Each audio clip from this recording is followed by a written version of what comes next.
Why? Because she is a black woman and willing to actually discuss systemic and individual racism that infects the Bachelor Nation. Rachael knows that not all fans are vicious racists. But as for the others, she has a nickname for that crowd. While the magazine unfortunately selected an unbecoming title, Rachael's words are still illuminating. Among many other topics, she delved into why she stepped back from the Bachelor Happy Hour podcast LST month. Rachael recalled how she had made that decision after being exhausted from defending myself against a toxic fandom. The fandom, she acknowledged, had always had a complicated relationship with her. The turning point was the infamous interview in which Chris Harrison repeatedly spoke over her. That was the interview in which he dismissed accusations of racism and unironically called Rachael Kirkconnell's critics a woke mob. Good people, simply put, would not use such a term sincerely. It was a hot mic moment for Chris and his image. The franchise has spent 19 years cultivating a toxic audience, Rachael correctly observed. They have constantly given it a product it wants, a Midwestern/Southern white, blonde, light-eyed Christian, she pointed out. That is precisely the image cultivated by the franchise. 12 seasons without a black bachelorette. 24 seasons without a black bachelor. At some point, the lack of diversity on the franchise stopped being an oversight and became a conscious choice for production. In that time, the show attracted an audience where the disproportionate whiteness was a selling point. Not all viewers are like that, Rachael emphasized. My higher learning co-host and I have divided it, she explained, in terms of how one can view the fandom. Rachael detailed, there is a Bachelor Nation, and there is a Bachelor Clan. Bachelor Clan is hateful, racist, misogynistic, xenophobic, and homophobic, Rachael accurately characterized. They are afraid of change, she went on. They are afraid to be uncomfortable.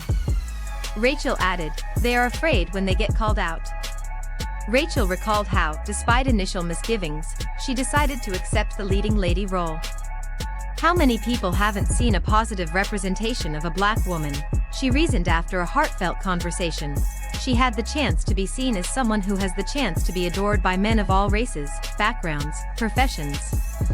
I thought maybe the moment was bigger than me, Rachael concluded. Even when she was on the show, she noted how she feared being seen as an angry black female.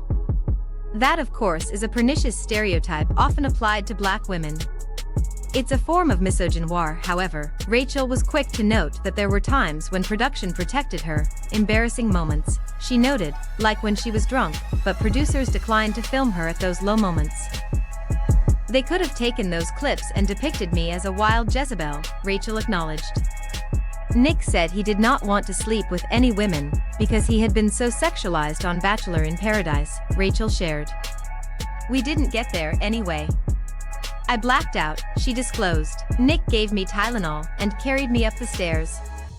I never even made it into the Mrs. Claus outfit, Rachael detailed. However, that did not mean that she did not feel exploited during her hometown date with Peter Krause.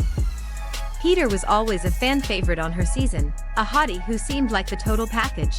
For the first time, Rachael is truly opening up about what made her realize that she couldn't see herself with him. Production set up Rachael to meet friends of Peter's, including 2 black men and 2 white women.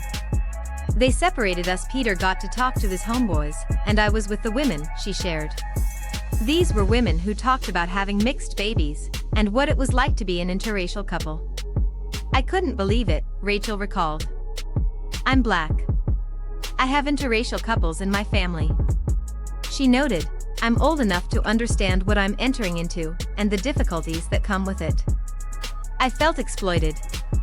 If anything, that situation turned me off of Peter, because I couldn't see myself hanging out with them, Rachael shared.